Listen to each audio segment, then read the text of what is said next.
More job cuts, this time at Ford. 8,000 job cuts to help fund investments in the electric vehicle department. This is a shift. This is the ongoing movement from combustion engine to electric vehicle. The eliminations, they say, will come in the newly created Ford Blue unit, which is responsible for producing internal combustion engine vehicles, as well as other salaried operations throughout the company, according to some people familiar with the information. We turn our attention to one of the men behind this scoop, Bloomberg Auto reporter Keith Norton. So talk us through it. Was this always going to be Jim Farley's plan, or is this a bit of a change of tack?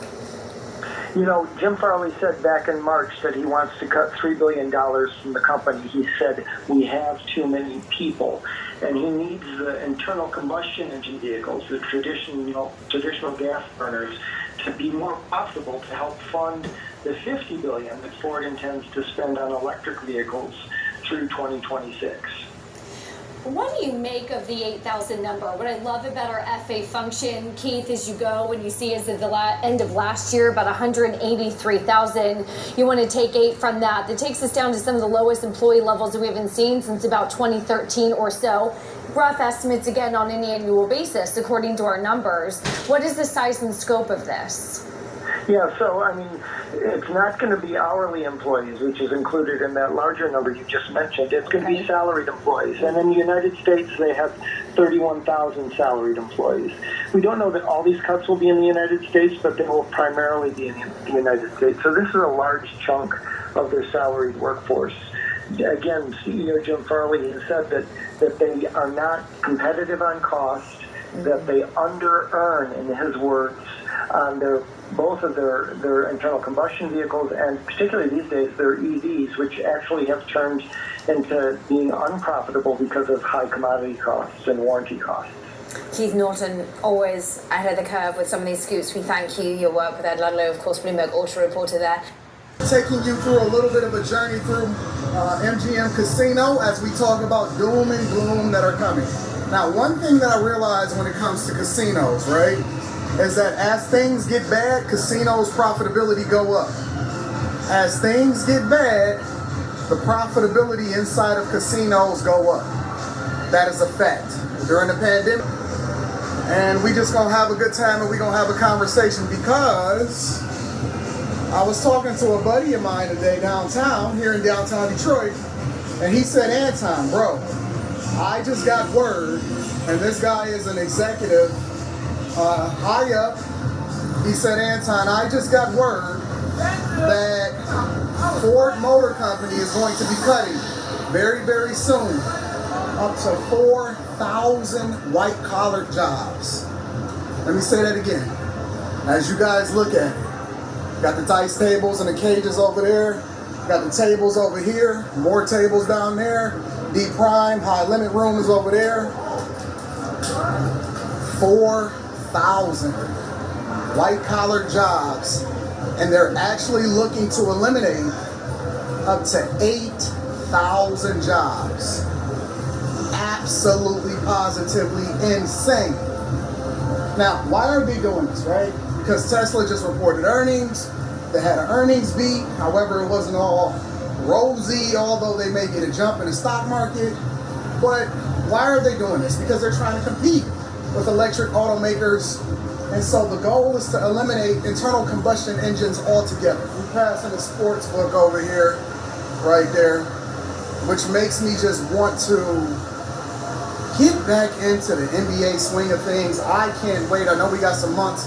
I know the NBA season just left, but I can't wait. You got the hotel over here, right? And then you have the different conferences and stuff, the fitness center and the meetings and event center over there. And then we head out over here. But let's continue the conversation, right?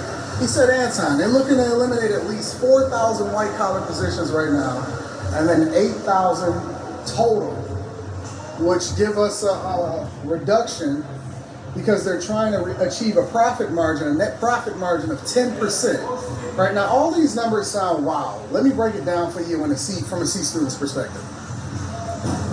Everybody that's working on internal combustion engines, they trying to get rid of them, all right?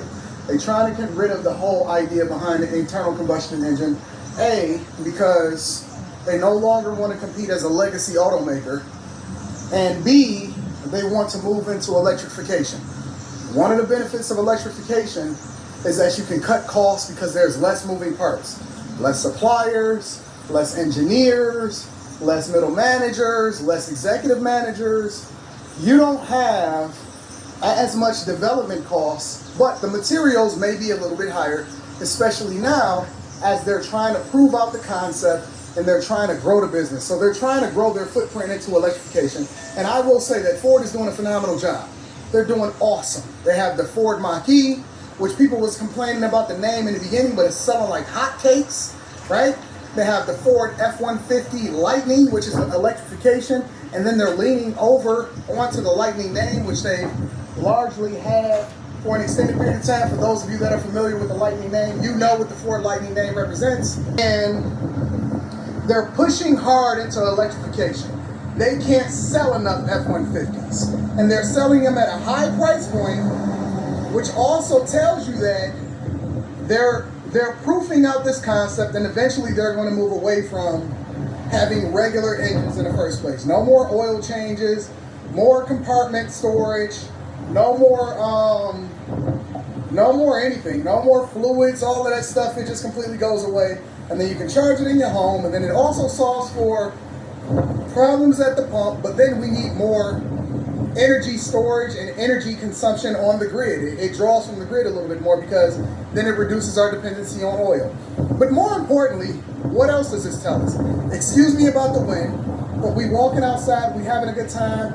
We are at, again, the MGM Grand, the only casino that I visit here in Detroit because they take care of me very, very, very, very, very well. Got the top swing, top golf swing. Got that's where they used to do the valet for the regular casino, and then valet over here for the hotel. But if you a G, you just valet at the hotel, and that's where the smokers come outside and smoke from the inside or whatever. And then you got the parking structure, so on and so forth. But this just tells me, translation, it's a war on the middle class. Because they're trying to achieve more profits, eliminate costs, aka eliminate jobs, and then make sure that they raise the share price for the people that's invested in the company, such as moi. Now, Anton makes investments based off of a long-term perspective, and this is one of the things that I teach inside of the Patreon, right? Patreon exclusive video.